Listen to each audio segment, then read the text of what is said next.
Hello students, स्वागत है आपका जनरल नॉलेज क्लासेस जीकेसी पर। स्टूडेंट्स, पिछली 3 क्लासों में हम संविधान के अनुच्छेदों से जुड़े हुए 75 क्वेश्चंस कवर कर चुके थे। चलिए देखते हैं आगे के क्वेश्चंस। क्वेश्चन है आपका, संविधान के किस अनुच्छेद के प्रावधानों के अंतर्गत भारत सरकार द्वारा भारत रत्न, पद्म विभूषण आदि अलंकरण प्रदान किए जाते हैं? आंसर होगा आपका ऑप्शन बी, अनुच्छेद 18। संविधान के अनुच्छेद 18 के अंतर्गत भारत सरकार द्वारा भारत रत्न, पद्म विभूषण आदि अलंकरण प्रदान किए जाते हैं। अगला क्वेश्चन है आपका, संविधान के किन अनुच्छेदों के अंतर्गत अल्पसंख्यकों को अपनी संस्कृति के संरक्षण तथा अपनी पसंद की शिक्षा संस्थाओं की स्थापना व संचालन के अधिकार को मान्यता प्रदान की गई है? आंसर है आपका ऑप्शन बी, अनुच्छेद 29 व 30। संविधान का अनुच्छेद 29 व 30 संस्कृति और शिक्षा के अधिकारों से संबंधित है। अगला क्वेश्चन है आपका, संविधान के किस अनुच्छेद में यह व्यवस्था की गई है कि प्रत्येक राज्य शिक्षा के प्राथमिक स्तर पर मातृभाषा में शिक्षा की पर्याप्त सुविधाओं की व्यवस्था करने का प्रयास करेगा? आंसर है ऑप्शन सी, अनुच्छेद 350A में। संविधान का अनुच्छेद 350A प्राथमिक स्तर पर मातृभाषा में शिक्षा की सुविधाओं से संबंधित है। इसके अनुसार प्रत्येक राज्य शिक्षा के प्राथमिक स्तर पर मातृभाषा में शिक्षा की पर्याप्त सुविधाओं की व्यवस्था करने का प्रयास करेगा। अगला क्वेश्चन है आपका, भारत के संविधान के अनुच्छेद द्वारा भारतीय संसद में दोनों सदनों और उनके सदस्यों और समितियों की शक्तियों, विशेषाधिकारों और प्रतिरक्षाओं को स्पष्ट किया गया है। आंसर होगा आपका ऑप्शन सी, अनुच्छेद 105। सदीय विशेषाधिकार का आशय संसद के दोनों सदनों, उनकी समितियों और उनके सदस्यों द्वारा प्राप्त विशेष अधिकार, उन्मुक्तियों और छूट प्रदान करने से है। इन विशेषाधिकारों को भारतीय संविधान के अनुच्छेद 105 में परिभाषित किया गया है। अगला क्वेश्चन है आपका, नीति निर्देशक सिद्धांतों के निम्नलिखित अनुच्छेदों में से कौन सा अंतर्राष्ट्रीय शांति और सुरक्षा के संवर्धन से संबंधित है? आंसर होगा आपका ऑप्शन ए, अनुच्छेद 51। नीति निर्देशक सिद्धांतों का अनुच्छेद 51 अंतर्राष्ट्रीय शांति और सुरक्षा के संवर्धन से संबंधित है। अगला क्वेश्चन है आपका, भारत के संविधान के निम्नलिखित अनुच्छेदों में से किसके अनुसार प्रत्येक राज्य की कार्यपालिका शक्ति का इस प्रकार प्रयोग किया जाएगा जिससे कोई प्रतिकूल प्रभाव न पड़े? आंसर होगा आपका ऑप्शन बी, अनुच्छेद 258। भारत के संविधान के अनुच्छेद 258 के अनुसार प्रत्येक राज्य की कार्यपालिका शक्ति का इस प्रकार प्रयोग किया जाएगा जिससे कोई प्रतिकूल प्रभाव न पड़े। अगला क्वेश्चन है आपका, भारत के संविधान के निम्नलिखित कौन से अनुच्छेद में उपबंध है कि 14 वर्ष से कम उम्र के किसी बालक को किसी कारखाने या खान में काम करने के लिए नियोजित नहीं किया जाएगा या किसी अन्य परिसंकटमय नियोजन में नहीं लगाया जाएगा? आंसर है आपका ऑप्शन ए, अनुच्छेद 24। संविधान के अनुच्छेद 24 में उपबंध है कि 14 वर्ष से कम उम्र के किसी बालक को किसी कारखाने या खान में काम करने के लिए नियोजित नहीं किया जाएगा या किसी अन्य परिसंकटमय नियोजन में नहीं लगाया जाएगा। अगला क्वेश्चन है आपका, भारतीय संविधान में समानता का अधिकार 5 अनुच्छेदों द्वारा प्रदान किया गया है। यह है? आंसर होगा आपका ऑप्शन सी, अनुच्छेद 14 से लेकर 18 तक।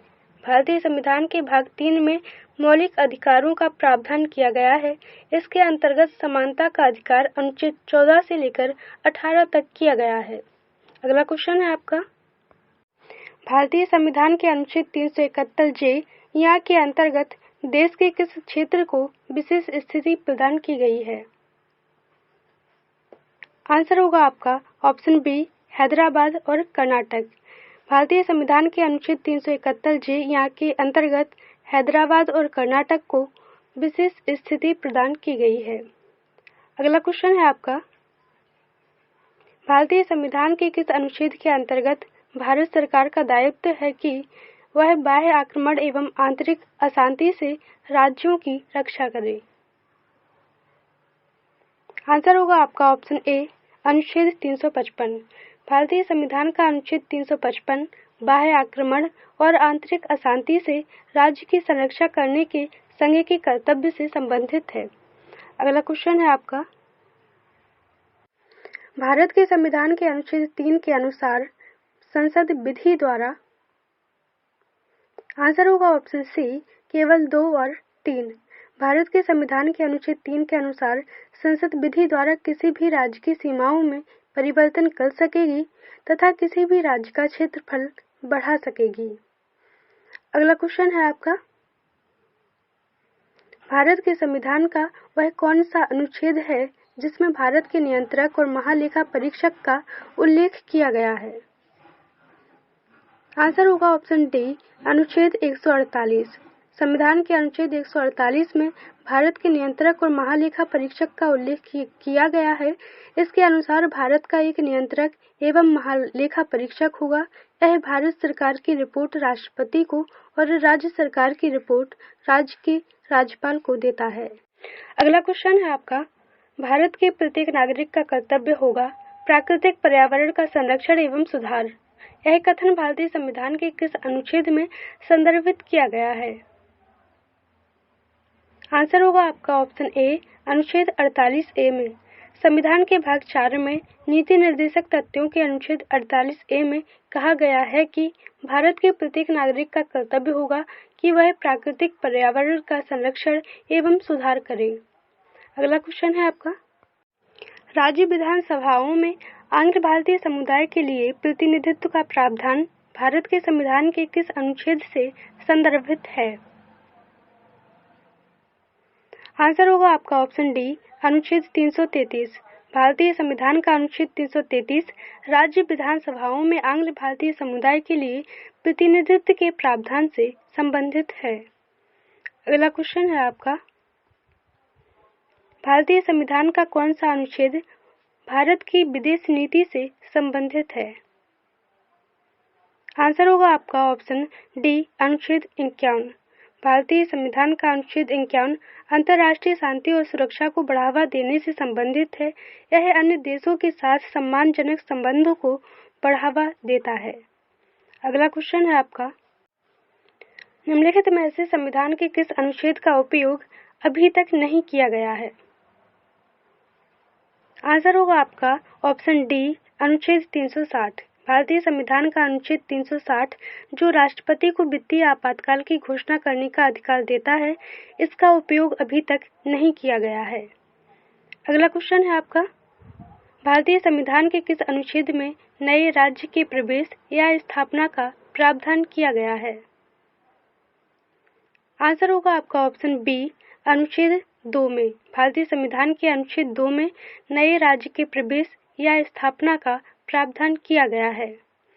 अगला क्वेश्चन है आपका, डॉक्टर अंबेडकर के अनुसार कौन सा अनुच्छेद भारतीय संविधान का सबसे महत्वपूर्ण अनुच्छेद है। आंसर होगा ऑप्शन सी, अनुच्छेद 32। डॉक्टर अंबेडकर ने संविधान के अनुच्छेद 32 को संविधान की आत्मा कहा है। अनुच्छेद 32 संवैधानिक उपचारों के अधिकार से संबंधित है। अगला क्वेश्चन है आपका, किसी राज्य में विधान परिषद की स्थापना और समाप्ति का प्रावधान है भारतीय संविधान के किस अनुच्छेद में। आंसर होगा आपका ऑप्शन बी, अनुच्छेद 169 में।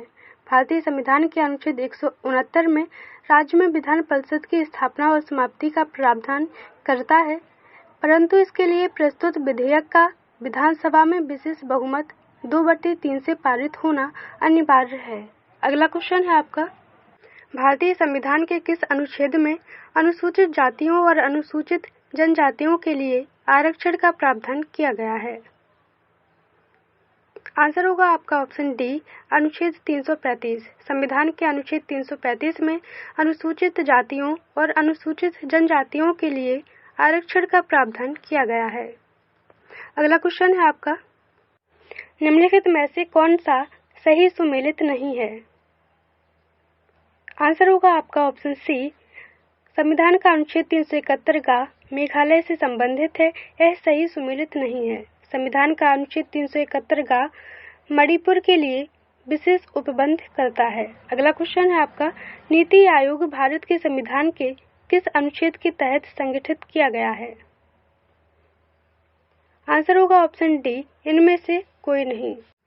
भारत का योजना आयोग भारत सरकार की एक संस्था थी जिसका प्रमुख कार्य पंचवर्षीय योजनाओं को बनाना था। 2014 में इस संस्था का नाम बदलकर नीति आयोग किया गया। योजना आयोग कोई संवैधानिक संस्था नहीं थी। अगला क्वेश्चन है आपका, भारत के संविधान का निम्नलिखित में से कौन सा अनुच्छेद समान नागरिक संहिता से संबंधित है? आंसर होगा आपका ऑप्शन ए, अनुच्छेद 44। भारतीय संविधान का अनुच्छेद 44 समान नागरिक संहिता से संबंधित है। अगला क्वेश्चन है आपका, संपूर्ण भारत के भूभाग में मुक्त रूप से आवागमन करने का अधिकार भारतीय संविधान के किस अनुच्छेद के अंतर्गत मौलिक अधिकार है? आंसर है ऑप्शन ए, अनुच्छेद 19D। भारतीय संविधान के अनुच्छेद 19D के अंतर्गत संपूर्ण भारत के भूभाग में मुक्त रूप से आवागमन करने का अधिकार प्रदान किया गया है। अगला क्वेश्चन है आपका, भारतीय संविधान का कौन सा अनुच्छेद सभी नागरिकों के लिए समान न्याय और मुफ्त कानूनी सहायता को प्रोत्साहित करता है? आंसर होगा आपका ऑप्शन सी, अनुच्छेद 39A। भारतीय संविधान का अनुच्छेद 39A सभी नागरिकों के लिए समान न्याय और मुफ्त कानूनी सहायता को प्रोत्साहित करता है। स्टूडेंट्स, अगर आपको ये क्लास हेल्पफुल लगी हो तो इसे लाइक कीजिए और चैनल को सब्सक्राइब कीजिए। मिलते हैं नेक्स्ट क्लास में, तब तक के लिए ऑल द बेस्ट।